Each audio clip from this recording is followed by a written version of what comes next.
it was the time of the harvest, and I was looking at the olive trees as I was walking through the fields, and I, got all upset, like, why isn't anybody, harvesting them, and what's going on, and this and that. And I remember talking to, somebody in charge there, and he was telling me, oh, Lekket comes, and they have volunteers, and then they will harvest. And I was so relieved, because this notion of, letting things just go to waste, and just doesn't sit right with me. So and I'm sure you do this I know you do this all over the country, and I'm sure there's so much more that you possibly could do, correct? Correct. We're a pretty large organization, as you highlighted in the introduction.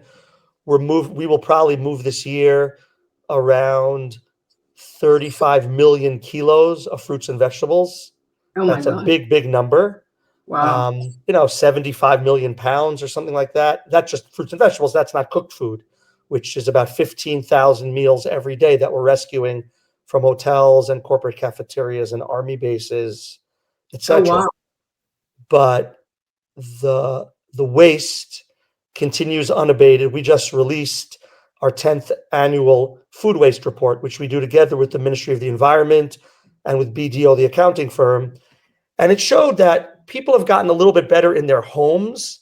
There's a little more awareness. People understand that it's just money literally falling out of their pockets when they throw food away. So there's been an improvement in that area, but nothing's changed in industry, and that's because we're concerned about our food security.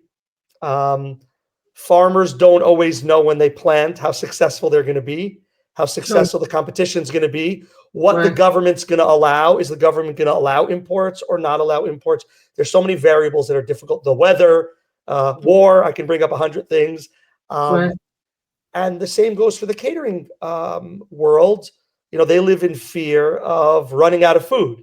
And even though it's never actually happened in the history of the world, really, if it happens, well, I'm exaggerating for effect, but if it happens at one of your children's events, you're making a wedding for one of your children, and they run out of something, you're not going to be a happy camper.